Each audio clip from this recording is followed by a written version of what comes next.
Tingkat kepuasan masyarakat terhadap Presiden Prabowo Subianto menunjukkan angka yang sangat signifikan, yakni mencapai 79,9%. Keseriusan pemerintah dalam pemberantasan korupsi menjadi faktor utama yang mendorong tingginya tingkat kepuasan tersebut. Hal itu dirilis oleh Indikator Politik Indonesia berdasarkan survei yang digelar sekitar 1 tahun 3 bulan sejak Prabowo resmi dilantik sebagai presiden pada 20 Oktober. Salah satu faktor kunci yang dinilai sangat berkorelasi dengan tingginya angka kepuasan ini adalah kinerja Kejaksaan Agung dalam upaya pemberantasan korupsi di Indonesia. Ya, yang pertama approval rating itu kita anggap sebagai sebuah masukan, juga sebuah evaluasi, juga buat introspeksi. Karena dari approval rating itu juga masih ada yang kita lihat juga berupa catatan-catatan yang tentunya justru catatan-catatan itu yang menjadi perhatian kami, menjadi perhatian pemerintah, menjadi perhatian Pak Prabowo untuk dijadikan bahan introspeksi untuk perbaikan ke depan. Walaupun mungkin sekitar 2-3%, tapi itu cukup berarti dan penting. Capaian kepuasan 79,9% ini bahkan melampaui tingkat kepuasan yang diraih awal masa pemerintahan Presiden Susilo Bambang Yudhoyono pada tahun 2004 dan Joko Widodo tahun 2014. Lalu bagaimana langkah Presiden Prabowo dan jajarannya untuk terus meningkatkan kinerja?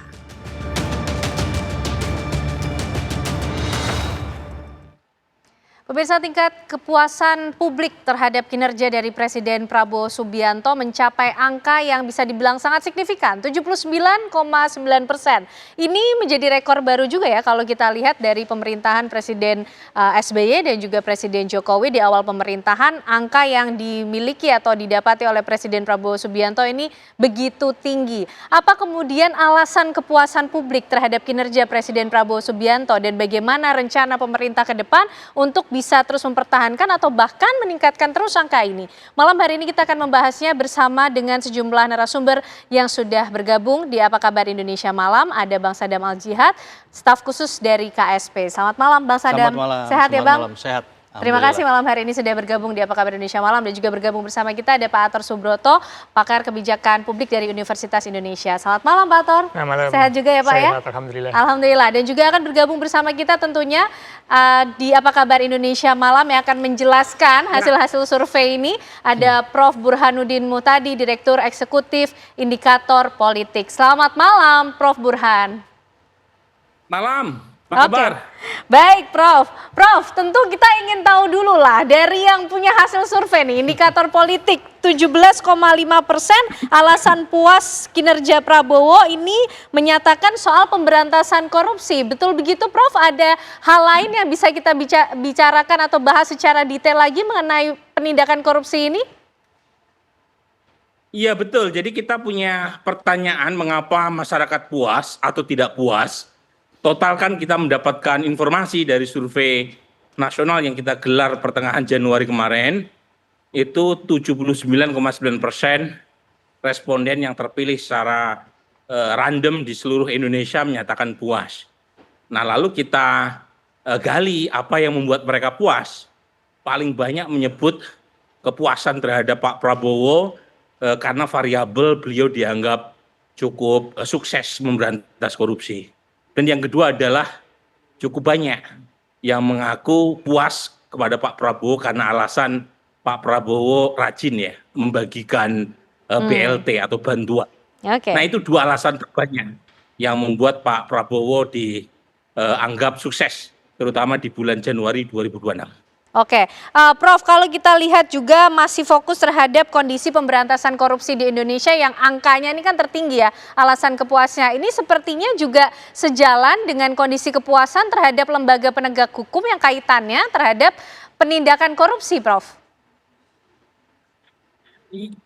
Iya betul, jadi ketika kita lihat korelasinya memang terutama berhubungan dengan kejaksaan ya. Jadi kebetulan kan beberapa kali ya Presiden Prabowo hadir dalam ekspos dan penyerahan uang yang berhasil dikumpulkan oleh kejaksaan dari hasil aset atau penyitaan hasil korupsi untuk dikembalikan pada negara. Ya. Jadi asosiasi itu berhubungan langsung dengan institusi penegak hukum yang langsung dianggap berhubungan dengan presiden. Kalau KPK meskipun ranahnya di eksekutif, tetapi kan lebih dianggap independen ya. Sementara untuk lembaga penegak hukum yang berhubungan dengan presiden sebagai kepala negara adalah kejaksaan dan kepolisian.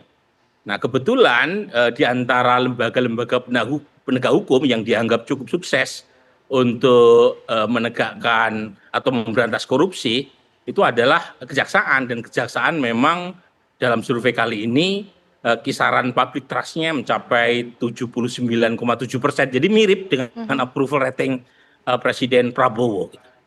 Oke, Prof. Burhan, kalau kita lihat juga angka lainnya, beberapa hal yang cukup mendesak untuk kemudian harus dilakukan adalah soal pemberantasan korupsi ya, Prof. Burhan. Kalau saya baca berdasarkan hasil surveinya, ini yang diinginkan oleh publik, Prof.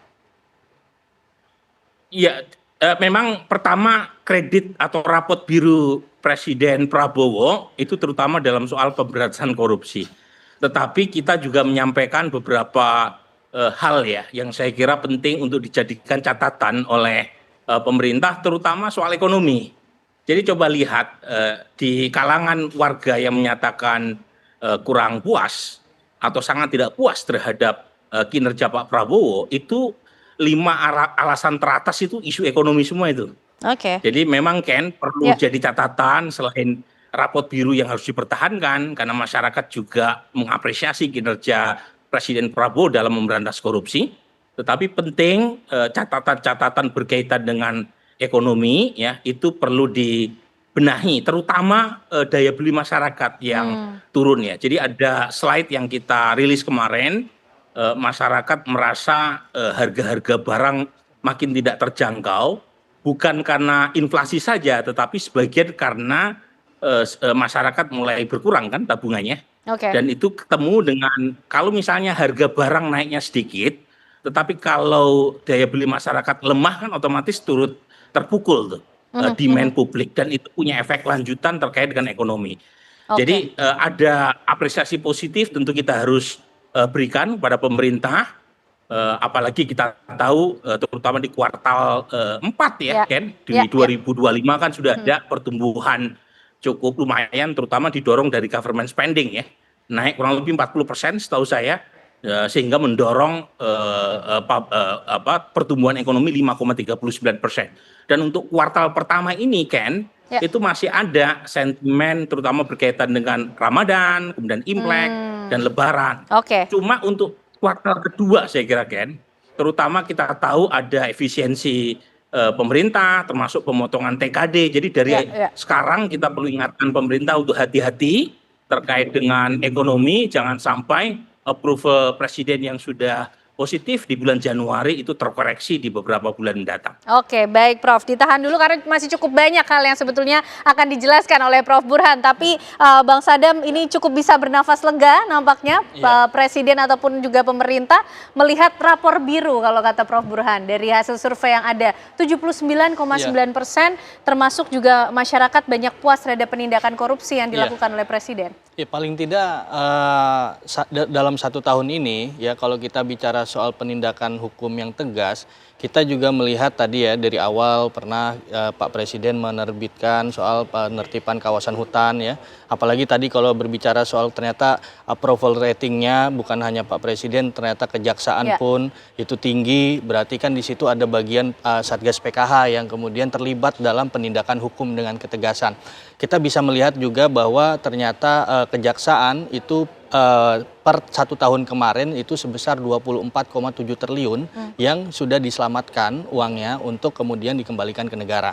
Dan yang terlihat di publik itu kan sudah beberapa kali ya, ada 13 triliun, ada 6,6 triliun ya yang langsung pertontonkan ya di publik, bukan untuk pencitraan. Karena tadi juga di dalam posisi survei indikator juga sebesar 61,7% itu menandakan bahwa ini adalah bagian dari transparansi. Nah, artinya memang kenapa kemudian kejaksaan ini approval ratingnya juga tinggi selain Pak Presiden tentunya, karena didukung tadi selain dari kejaksaan ada juga TNI. TNI di sini di dalam Satgas PKH ini bagian untuk mendorong bagaimana stabilitas terkait dengan kawasan hutan tadi itu. Nah, artinya di sini saya mau bilang bahwa ini adalah kerja yang memang dilakukan karena tadi juga kepemimpinan Pak Presiden hampir 9% ya, dari artinya ada 5 besar yang kemudian dicek secara indikator bahwa kepemimpinan kemudian korupsi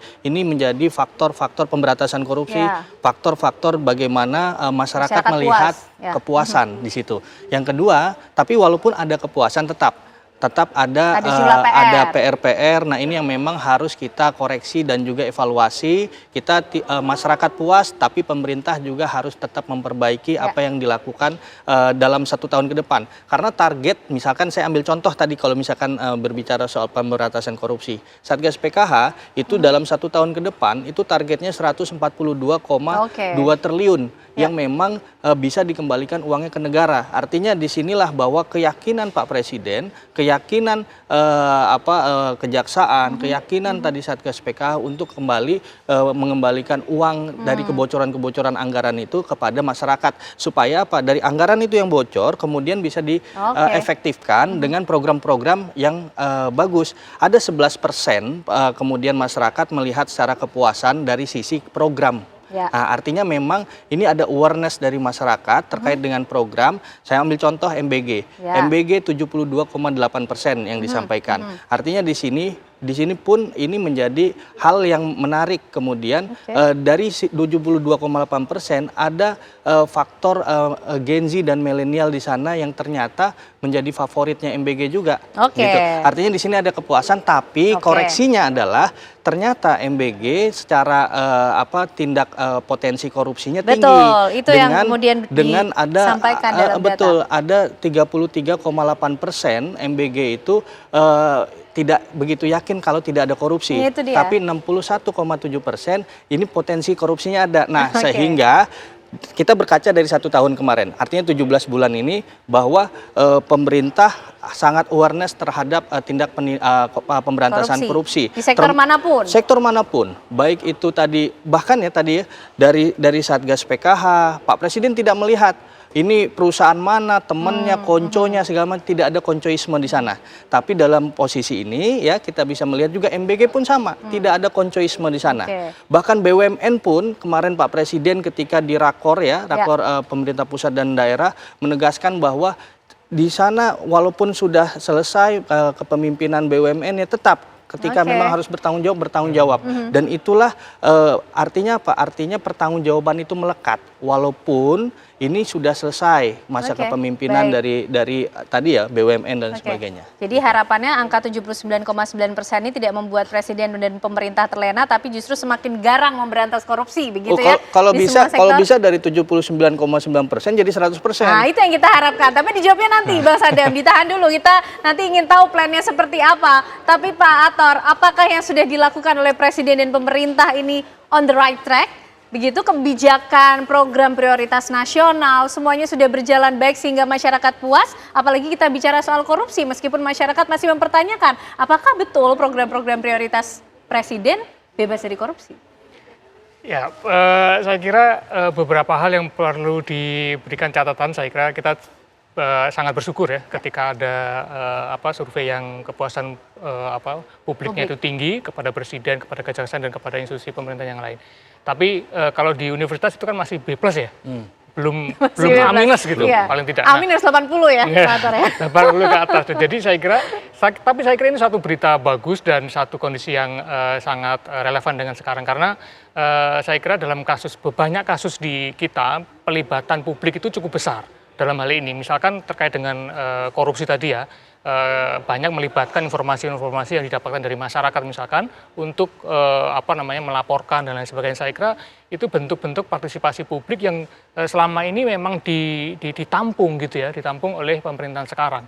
Dan ini perlu ditingkatkan terus untuk dalam ranah kebijakan publik dan lain sebagainya. Ini perlu didorong terus. Jadi saya kira potensi untuk mendapatkan nilai paling tidak A- ke depan itu lebih bisa gitu ya, kalau misalkan terus didorong partisipasi publik yang lebih besar, khususnya dalam hal korupsi, penanganan korupsi. Karena kita tahu ya, kalau korupsi itu kan memang salah satu penyakit kronis di negara berkembang yang tidak mudah selesaikan. Nah, itu membutuhkan partisipasi publik yang betul-betul besar. Nah, besarnya partisipasi publik dalam banyak langkah pemerintah, saya kira ini juga akan terus meningkatkan kepercayaan publik tadi. Nah, saya kira ini sudah menimbulkan dapat dilihat bahwa ini adalah titik berangkat yang solid, saya kira. Dan ini harus menjadi tantangan bagi pemerintahan Pak Presiden Prabowo ini untuk ke depan. Jadi harus lebih garang dan harus lebih dapat dilihat. Karena memang tadi disampaikan oleh Prof. Burhan misalkan korupsi betul mendapatkan apresiasi besar, tetapi dalam ekonomi masih kurang kan gitu. Nah, jadi memang harus bisa mengkaitkan itu bahwa penindakan korupsi juga memberikan dampak positif terhadap memberikan pertumbuhan dampak ekonomi. positif yang betul-betul bisa dirasakan sehingga ekonomi berjalan lebih bagus, kemudian masyarakat tetap mendapatkan harga yang lebih murah dan terjangkau, dan kelas menengah tidak terus tertekan dalam hal ini. Misalkan bagaimana kebijakan pajak dari Kementerian Keuangan dan lain sebagainya. Jadi saya kira memang butuh pendekatan yang lebih komprehensif ya. Jadi ini satu sinyal yang saya kira sangat positif, tapi pemerintah memang betul-betul tidak boleh berbesar ini ya, harus terus bersemangat lah saya kira, karena ini menjadi penyemangat dan tentu harus melibatkan publik secara lebih besar lagi, sehingga nilainya tadi bisa dari B+ ke paling tidak A-. Ya. Kita tidak mengharapkan A+, paling tidak. Itu satu hal yang mungkin luar ya itu nantilah kira-kira gitu. Tapi tahap demi tahap saya kira memang pelibatan publik harus dibuat lebih besar lagi untuk mendorong seluruh program-program pemerintah. Oke, nah seperti apa bentuk pelibatan ataupun partisipasi publik dan apa sebetulnya yang diharapkan oleh publik setelah mereka percaya, puas dengan bagaimana Presiden menindak korupsi di negeri ini? Usai jeda pemirsa, kami hadirkan pembahasannya untuk Anda.